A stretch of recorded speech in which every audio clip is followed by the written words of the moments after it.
My name is Emily Harris, and at 22 years old, I've just landed my dream job at a top technology firm. After years of grinding through college with a 3.8 GPA and juggling multiple part-time jobs, I was finally ready to step into the professional world.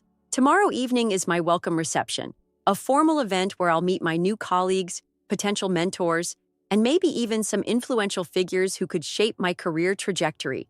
It's a crucial opportunity, and I've spent months preparing, both mentally and financially, for this moment. However, amidst the excitement and anticipation, a storm was brewing at home that I could never have anticipated. My parents, both 45, have always been supportive of my academic and professional endeavors, yet they have a long-standing issue with my sister Susan, who is 24. Unlike me, Susan never completed college despite several attempts and is currently unemployed. She spends most of her time partying, indulging in expensive shopping sprees, and maintaining a lavish lifestyle that our parents happily fund. Susan has always been the golden child, effortlessly charming our parents and everyone around her, while I've been the quiet, hard-working middle child who has had to fight for every ounce of recognition. Growing up, any of my achievements were quickly overshadowed by Susan's antics. From a young age, I learned to keep my head down and focus on my studies to avoid provoking her. But no matter how hard I tried, it never seemed to be enough. This weekend was supposed to be a celebration of my achievements, a time to showcase my new dress, a sleek professional outfit I purchased with my own savings from tutoring and weekend shifts. The dress cost me $400, which felt like a small price for stepping into the next chapter of my life. But that afternoon, everything changed. As I was trying on the final adjustments for my outfit, my parents walked into my room with Susan in tow. They demanded that I give my welcome party dress to Susan, claiming it would boost her confidence for her upcoming job interview. I was stunned. This dress was not just a piece of clothing. It was a symbol of my hard work, my independence, and my first step into a career I had fought so hard to secure. "Emily, you need to wear this dress for Susan's interview," my mom insisted, her voice wavering between frustration and false concern. I tried to explain, "Mom, I spent months saving up for this dress. It's important for my professional image. I can't just give it away." But Susan, ever the manipulator, chimed in, "I really need this dress, Em. It's for a big opportunity for me too. Can't you be more supportive?" Their eyes turned cold, and the room felt suffocating. I could feel the rage bubbling inside me, the frustration of years of feeling undervalued and exploited finally reaching a boiling point. My parents looked at me, expecting compliance, but all I could muster was a shaky, "No." "What are you being so difficult for, Emily?" my dad snapped, his disappointment palpable. "Susan needs this more than you do." I felt tears prick at the corners of my eyes, a mixture of anger and hurt. Susan has never contributed anything. I've been supporting the family financially while she spends recklessly. This dress is something I earned, something that represents my future. My mother sighed, stepping closer, her hand reaching out to touch my shoulder. "Emily, think about family harmony. We've always supported Susan, and we need to support her now, too." I pulled away, my voice rising despite myself. Support doesn't mean sacrificing my own achievements. I deserve to celebrate my own success without being forced to give up what I've worked so hard for. The silence that followed was deafening. Susan stood there, watching as the tension in the room thickened. My parents looked at each other, their expressions shifting from disappointment to frustration. It was clear that they were not going to back down, and I realized that this confrontation was a pivotal moment in my life. Internal thoughts raced through my mind. Was I being too selfish? Had I overreacted? But deep down, I knew that this was more than just a dress. It was about reclaiming my autonomy and demanding the respect I deserved. For years, I had suppressed my own needs and dreams to cater to Susan's whims, but no more. As I stood there, resolute and trembling, I made a silent promise to myself. I would not allow my hard work and dedication to be undermined by a family that refused to see my worth. If giving in meant losing a piece of myself, then I was prepared to take that risk. With a heavy heart, I made my decision. "I'm not giving you the dress. You can find another one for your interview." The room erupted in chaos. Susan screamed. My parents were in disbelief, and the once supportive atmosphere of my home crumbled around me. I packed my things that night, the weight of my decision settling in. As I left, the door slammed shut behind me, symbolizing the end of an era and the beginning of a new, uncertain chapter. As I walked down the hallway, the realization of what I had done washed over me. It was terrifying, yet liberating. I was finally standing up for myself, for my dreams, and for my future. The path ahead was fraught with challenges, but for the first time, I felt a sense of control over my own destiny.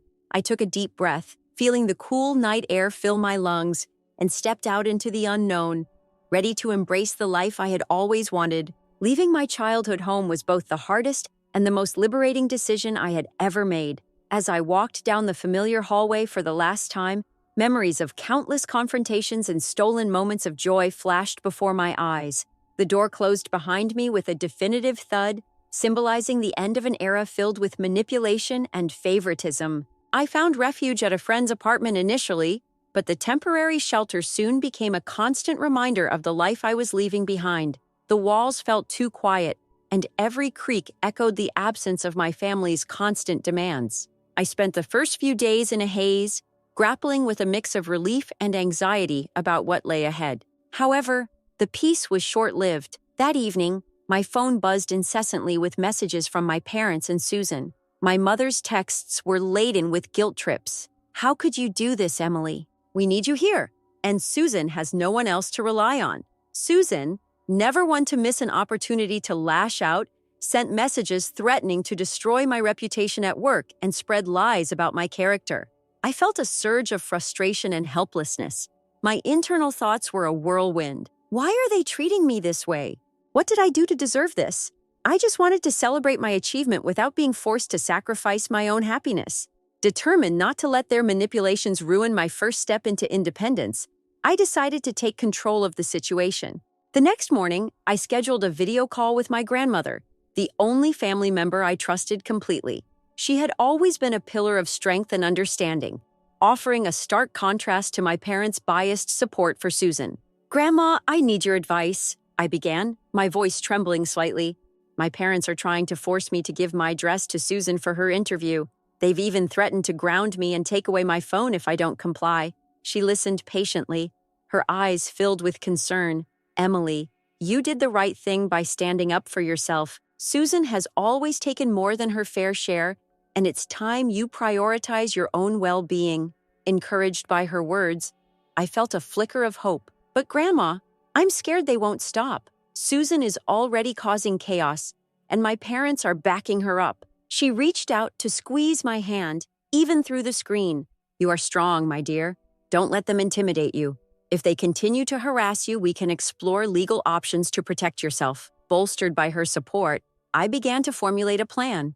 I reached out to a local support group for individuals dealing with toxic family dynamics. Sharing my story with strangers who understood my pain was incredibly cathartic. They offered practical advice and emotional support, reinforcing that I wasn't alone in this battle. Meanwhile, my parents didn't relent. One afternoon, they called for an urgent family meeting, demanding that I return home and make amends. The room was tense as everyone gathered around the dining table. My mother's voice was filled with desperation as she pleaded, "Emily, please understand that we're doing this for Susan's sake. She needs your support more than ever." I took a deep breath, feeling the weight of their expectations pressing down on me. "Mom, Dad, I've already sacrificed so much to support Susan. It's not fair to keep asking me to give up my own achievements for her," Susan interjected, her tone dripping with entitlement. "If you really loved your sister, you'd do what they ask. You're just selfish and ungrateful." Her words stung, but I stood my ground. Supporting each other shouldn't mean one person has to bear the entire burden. I've worked hard to get where I am, and I deserve to celebrate my success without being forced to sacrifice my own happiness. My father sighed heavily, his frustration evident. "Emily, you're overreacting. We're family, and family comes first." I felt a pang of sadness and anger. Family should support each other, not exploit one member. I'm tired of feeling invisible and used. The room fell silent, the tension palpable. My parents exchanged worried glances, while Susan looked on with a mix of anger and disappointment. It was clear that this confrontation was a turning point. As the meeting ended, I felt a sense of exhaustion wash over me. The emotional toll was immense, but so was the relief of having finally spoken my truth. That night, I reflected on the day's events, my mind racing with thoughts of what the future held. I can't keep living like this. I need to protect myself and continue building the life I've worked so hard for. Determined to move forward, I focused on my new job and the supportive network I had built outside my family.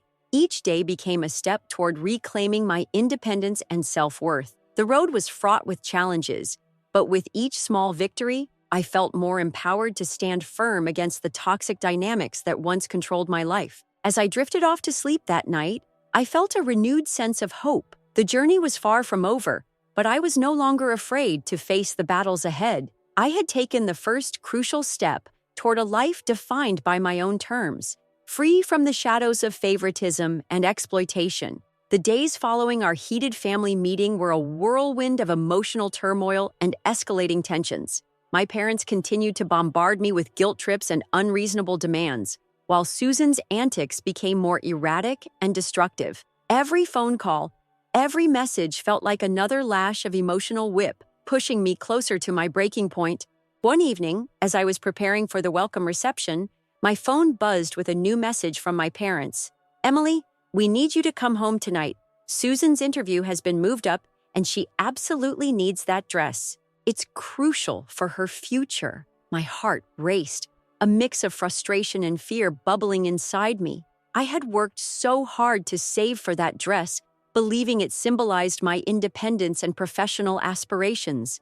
Now, they wanted me to sacrifice it for Susan's fleeting opportunity. I stared at the screen, my mind reeling. Why do they always put Susan first? Why can't they see that I deserve to celebrate my own success without being forced to give up something so important to me? My hands trembled as I typed my response, trying to keep my voice steady. "I can't give you the dress, Mom and Dad. It's something I worked hard for, and I need it for my own career." The silence that followed was deafening. I could almost hear Susan's mocking laughter as I watched her storm into my room, her eyes blazing with entitlement. "You're so selfish, Emily," she spat, grabbing the dress from my hand. "How dare you prioritize your silly job over our family? You're ruining everything." My parents entered the room, their faces contorted with anger and disappointment. "Emily, this dress is more important than your job. Susan needs it to secure her future, and you need to understand that family comes first," my father demanded, his voice rising. I felt a surge of anger mixed with heartbreak. After everything I've done, all the sacrifices I've made, this is how they repay me? My sister's aggressive demeanor and my parents' unwavering favoritism had pushed me to the edge. I took a deep breath, trying to quell the rage boiling inside me. "No, you don't get it.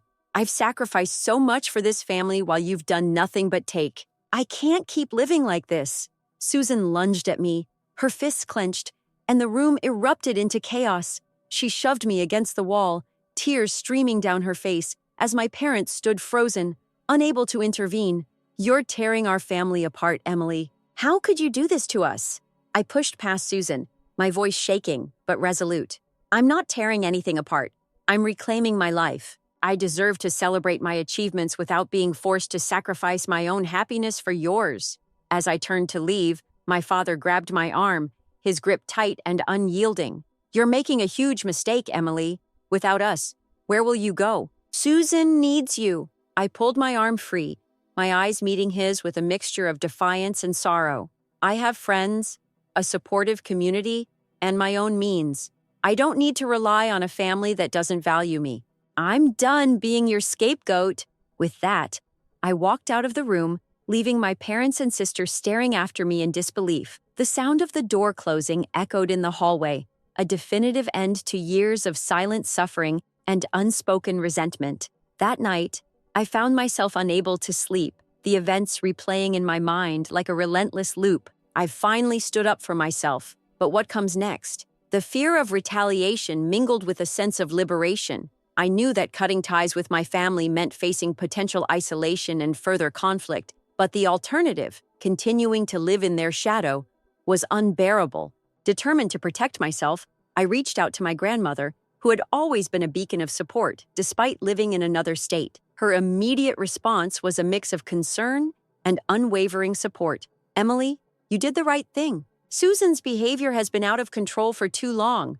Let's figure out a way to keep you safe and start rebuilding your life. Her words provided a flicker of hope amidst the darkness. We arranged for me to stay at her home temporarily, away from the immediate reach of my parents and sister. The next morning, as I packed my belongings, my phone buzzed with a new threat from my parents. If you don't come back and give us the dress, we'll cut you off financially. You have no choice but to comply. I felt a cold wave of fear wash over me, but I knew I couldn't let their threats dictate my actions. I have to stay strong. I've come too far to turn back now. As I boarded the bus to my grandmother's house, I reflected on the years of silent endurance and the mounting pressure that had finally pushed me to take a stand. The weight of my parents' expectations and Susan's destructive behavior had become too much to bear. This was my moment of truth, choosing my own path over their misguided notions of family loyalty. Upon arriving at my grandmother's home, I was greeted with a warm embrace that immediately alleviated some of my anxiety. We sat down together, and she listened intently as I recounted the events leading up to my breaking point, her eyes filled with both sadness and pride as I shared my decision to prioritize my own well-being over the toxic dynamics of our family. Just as I began to feel a sense of peace, a sudden twist shattered the fragile calm. My parents, infuriated by my departure, decided to take drastic measures. Without any warning, they announced over the phone that they had arranged for Susan to be admitted to a treatment facility, citing her erratic behavior as a necessary intervention. But the shock didn't end there. My father revealed that they had secretly siphoned funds from my savings account to pay for Susan's therapy, leaving me financially devastated. My heart raced as I absorbed the betrayal. They not only refused to support me, but they actively undermined my efforts to build a life on my own terms. The realization that my parents had manipulated the situation to keep me under their control was a devastating blow. I felt a mix of anger and heartbreak, knowing that my own family had gone to such lengths to punish me for seeking independence. How could they do this? I wondered, tears welling up in my eyes. But amidst the turmoil, a spark of determination ignited within me. I wouldn't let their actions define my future. Gathering every ounce of courage, I decided to take decisive action. I reached out to my aunt, who had already shown her support by offering a safe haven and helping me document the abuse I had endured. Together, we contacted a lawyer to address the financial sabotage and secure my assets. I also filed for a restraining order against Susan, ensuring that she couldn't interfere with my life further. As I navigated the legal battles and worked to rebuild my finances, I found solace in the support of my extended family and newfound friends. Their unwavering belief in my story and their willingness to stand by me fortified my resolve. I am not alone. I deserve to live a life free from their manipulation and control. One evening, as I sat in my grandmother's living room, I received an unexpected call from my high school counselor. Emily, I saw your posts online and I want you to know that what you're going through is not your fault.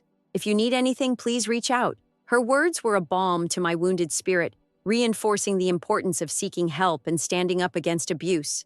I have allies, and together, we can overcome this. The climax of my story came when my grandmother, my aunts, and uncles banded together to confront my parents publicly. At a family gathering, surrounded by our extended relatives, they presented evidence of Susan's abuse and my parents' financial manipulation. The room was filled with stunned silence as the truth unraveled before everyone's eyes. My mother, once so poised and controlling, could no longer maintain her facade. She began to sob uncontrollably, while my father's attempts to defend himself only highlighted his hypocrisy. Susan, stripped of her allies, stood alone, her manipulative tactics exposed for all to see. In that moment, I felt a profound sense of relief and freedom.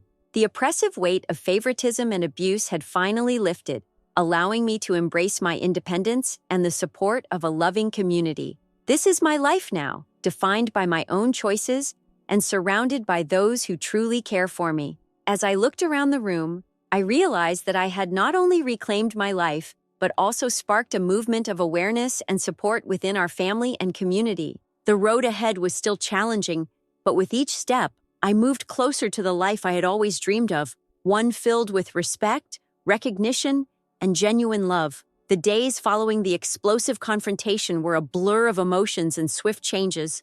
My parents and Susan reacted with a mixture of anger, denial, and desperation that only deepened the rift between us.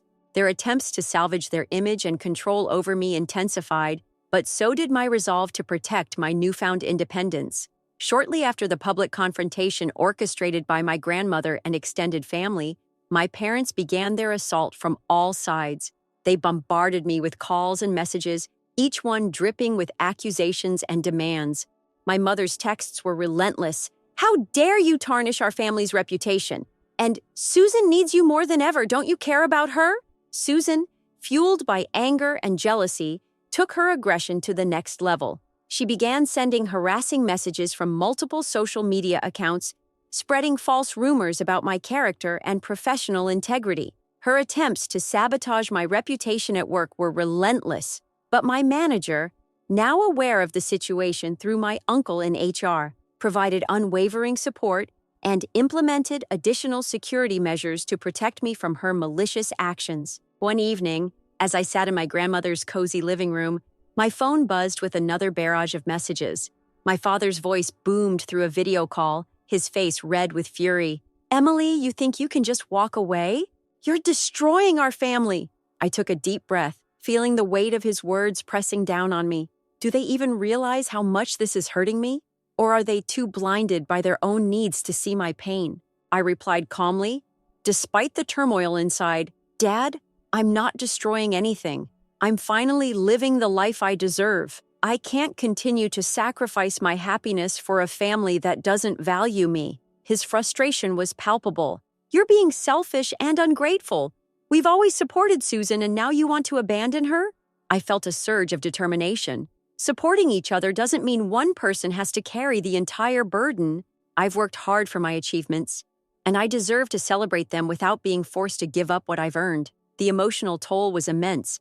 Each confrontation left me feeling more isolated and misunderstood, yet it also strengthened my resolve. I've endured years of manipulation and neglect. It's time to prioritize my own well-being. That night, after yet another exhausting exchange, I found solace in the support group I had joined. Sharing my story with others who had faced similar struggles was incredibly cathartic. Their empathy and advice reinforced that I wasn't alone and that my feelings were valid. There are people out there who understand and care.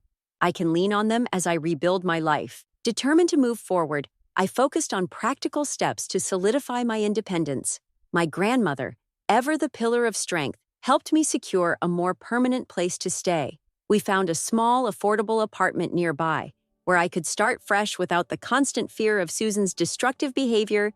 With the legal battles behind me, thanks to my aunt's assistance and the restraining order against Susan, I began to reclaim control over my finances and personal space. My uncle, recognizing the severity of the situation, offered to help me navigate the legal complexities and ensure that my parents couldn't continue to interfere with my life. One afternoon, while organizing my new apartment, I received a call from my high school counselor, who had reached out after seeing my posts on Reddit. "Emily, I want you to know that what you're going through is not your fault. If you need anything, please reach out." Her words were a balm to my wounded spirit. It's time to embrace the support that's been offered to me. I don't have to face this alone. Despite the progress, internal struggles persisted. Am I making the right choice? Is cutting ties with my family worth all this pain? These questions haunted me, but each day I grew more confident in my decision. I immersed myself in my work, finding purpose and fulfillment in my projects. The satisfaction of seeing my efforts translate into tangible results was a powerful antidote to the lingering hurt from my family's actions. This is my life now. I'm building something meaningful, something that's truly mine. As weeks turned into months, my support network expanded. I met Sarah, a fellow software developer, at a networking event organized by my company. Her kindness and shared passion for technology created an immediate connection. We began collaborating on projects, and our professional relationship quickly blossomed into a deep friendship. One evening, over coffee, Sarah shared her own struggles with a toxic family environment. "I understand what you're going through, Emily. It's not easy, but you're stronger than you think." Her words resonated with me, sparking a sense of camaraderie and mutual understanding. Having someone who truly understands my pain makes all the difference. Inspired by my journey, I decided to give back to others facing similar challenges. I started volunteering at a local youth center, mentoring teenagers from difficult home backgrounds. Sharing my story and offering guidance provided a sense of purpose and healing. Helping others reclaim their lives is the best way to reclaim my own. As I stood in my office, watching my team brainstorm new ideas, I felt a profound sense of accomplishment. The path to independence had been fraught with obstacles, but each challenge had strengthened my resolve and deepened my understanding of self-worth. I am not defined by my family's expectations or favoritism. I define myself by my actions, my dreams, and my resilience. Looking back, the journey was anything but easy. The emotional abuse, the financial sabotage, and the relentless pressure from my family had tested me to my core. But through it all, I discovered a strength I never knew I possessed. I have the power to shape my own destiny, free from the shadows of favoritism and exploitation. Today, I continue to thrive in my career, supported by a loving community and a partner who values me for who I am. The scars from my past remain, but they serve as a reminder of how far I've come and the resilience I've developed. Every step forward is a testament to my courage and determination. My relationship with my family remains strained, but I no longer let their toxicity define my happiness. Occasionally, my parents reach out, their messages tinged with regret and longing, but I choose to prioritize my well-being over their attempts at reconciliation. I deserve peace and happiness, and I'm committed to maintaining them. As I reflect on my journey, I realize that the most important lesson I've learned is the value of self-respect and the courage to stand up against injustice, no matter how daunting it may seem. True happiness comes from within and from surrounding yourself with those who genuinely care for and support you. The future is bright, filled with endless possibilities and the promise of continued growth. I embrace it with open arms, grateful for the strength I've found and the life I'm building, one defined by my own terms, free from the constraints of a toxic past. Months passed since the tumultuous confrontation that had forever altered the dynamics of my family. The initial chaos had subsided, replaced by a sense of calm and determination that I had never felt before. Living with my grandmother provided a safe haven where I could heal and rebuild my life without the constant fear of Susan's outbursts or my parents' manipulative demands. With the restraining order in place and the legal battles behind me, I focused on establishing my independence. My dream job at the technology firm flourished as I poured my energy into innovative projects and built strong professional relationships. My manager recognized my resilience and dedication, promoting me to lead a critical project that not only boosted my career, but also validated my hard work and perseverance. Financial stability became achievable as I carefully managed my savings and continued to excel in my role. The support from my extended family, particularly my aunts and uncles, was unwavering. They helped me find an affordable apartment near work, allowing me to live independently and create a space that was entirely my own. Decorating my new home was a therapeutic process, each item a symbol of the life I was crafting for myself, free from the shadows of favoritism and abuse. The day of the welcome reception arrived, and I felt a surge of emotions as I slipped into my dress, now safely stored at my aunt's house. The event was everything I had hoped for, an opportunity to network, showcase my professionalism, and celebrate my new beginning. Walking into the venue, I felt a profound sense of relief and freedom. The pressures that once weighed me down were now replaced by confidence and joy. I mingled with colleagues, exchanged ideas, and received genuine compliments that affirmed my worth and accomplishments. That evening, as I stood by the window overlooking the city lights, I reflected on my journey.